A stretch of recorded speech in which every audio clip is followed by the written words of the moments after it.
Magandang araw, mga kababayan. Noong Mayo 13, 2026, ang Senado ng Pilipinas, ang itinuturing na bastyon ng demokrasya, ay naging sentro ng kaguluhan. Narinig ang mga putok ng baril, lockdown ng buong lugar, at libu-libong Pilipino ang nanood ng may pagtataka at pag-aalala. Sa gitna nito, si Senador Ronald Bato de la Rosa, dating chief ng PNP at malapit na kaalyado ni dating Pangulong Rodrigo Duterte. May ICC arrest warrant laban sa kanya kaugnay ng drug war. Ano ba talaga ang nangyari at bakit umabot sa ganitong punto ang ating institusyon? Balikan natin ang sunod-sunod na pangyayari. Noong Mayo 11, inansil ng ICC ang arrest warrant laban kay Senador De La Rosa. Siya raw ay indirect co-perpetrator sa crime against humanity of murder sa panahon ng drug war mula 2016 hanggang 2018. Si Bato ay pumunta sa Senado at doon siya naghanap ng protective custody. Ayon sa kanyang side, may NBI agents na nag-attempt na arestuhin siya sa loob mismo ng Senado. Nagkaroon ng chase na nakuha sa CCTV. Tumakbo siya sa hallways at stairwells. Noong Mayo 13, habang nagsisesyon, biglang nag-live si Bato at nanawagan ng tulong sa publiko. Makalipas ang ilang oras, narinig ang mga putok ng baril.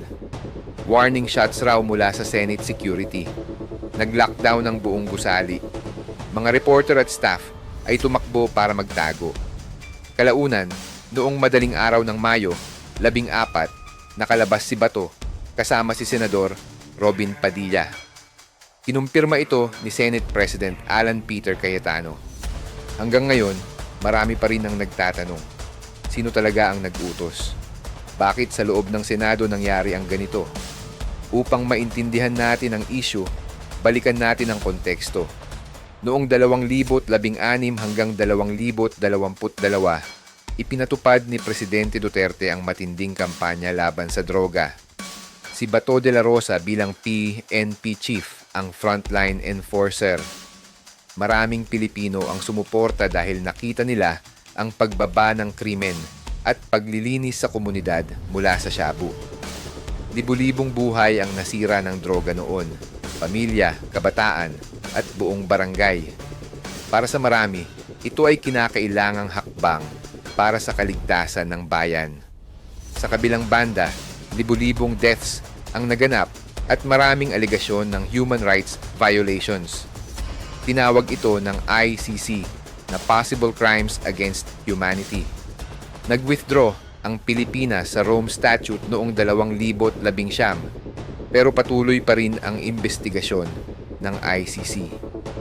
Tanong ng marami, bakit ngayon at bakit selective? May iba pang bansa na may mas matinding record pero hindi gaanong binibigyang pansin. Ang nangyari sa Senado ay hindi simpleng issue. May nagsasabi na ito ay pagtatanggol sa sovereignty at sa karapatan ng isang senador na maging ligtas sa loob ng Legislative House. Ang Senado traditionally ay may immunity para sa arrest maliban kung may specific conditions. Sa kabilang banda, may nagsasabi na walang sino man ay dapat nasa itaas ng batas. Kahit senador, kung may valid warrant, dapat igalang ang proseso. Ang pagkakaroon ng putukan sa loob ng Senado ay nakakaalarma. Ito ay nagpapakita ng lawan ng tensyon sa pagitan ng executive at legislative branches. Si Presidente Marcos ay nagsabi na walang utos na hulihin si Bato sa loob ng Senado. Pero bakit parang may miscommunication? Sino ang nagbigay ng go signal sa NBI? At sino talaga ang responsable sa mga putok? Warning shots ba o may iba pang nangyari? Dapat maimbestigahan ito ng mahinahon at walang kinikilingan. May ilang mahahalagang tanong na dapat sagutin. May jurisdiction ba talaga ang ICC sa Pilipinas matapos tayong umalis sa Rome Statute? Ginagamit ba ang ICC bilang political tool laban sa mga kaalyado ni Duterte? O tunay na paghahanap ng hustisya para sa mga biktima? Paano na ang rule of law? Kapag ang isang institusyon tulad ng Senado ay naging safe haven, ano ang ibig sabihin nito para sa ating demokrasya? Sa side ni Senador Bato at ng mga sumusuporta kay Duterte, naniniwala sila na ang drug war ay legitimate state policy laban sa isang pambansang problema. Marami sa kanila ang nakikita itong vendetta laban sa nakaraang administrasyon. Sa kabilang banda, ang mga kritiko ay nananawagan ng accountability, lalo na sa mga pamilya ng alleged victims. Parehas na may punto ang dalawang panig, pero ang kaguluhan sa Senado ay nagpapakita na kailangan natin ng mas malinaw na proseso at dialogue. Ang insidenteng ito ay hindi lang tungkol kay Bato. Ito ay sintomas ng mas malalim na pagkakahati ng ating lipunan. Political polarization pa rin ang namamayan. Ang drug war ay may positibong epekto sa seguridad ayon sa maraming datos noong panahon ni Duterte. Pero may heavy human cost din.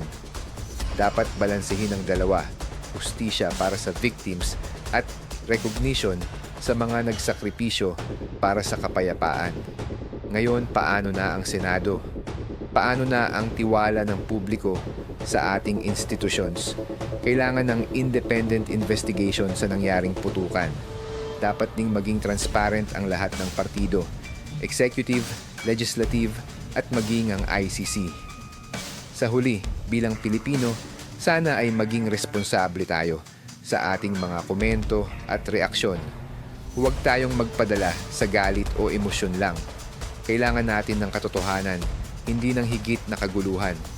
Si Senador Bato de la Rosa ay nananatiling simbolo para sa maraming Pilipino ng tapang laban sa droga. Pero ang batas ay dapat sundin ng lahat. Umaasa tayo na ang Supreme Court at ibang institutions ay makakapagbigay ng malinaw na gabay. At sana ang insidenteng ito ay maging aral na huwag nang mangyari muli ang ganitong eksena sa loob ng ating batasan.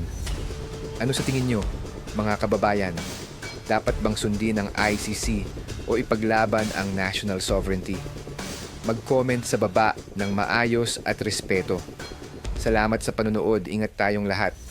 This is Public Matters PH. God bless the Philippines.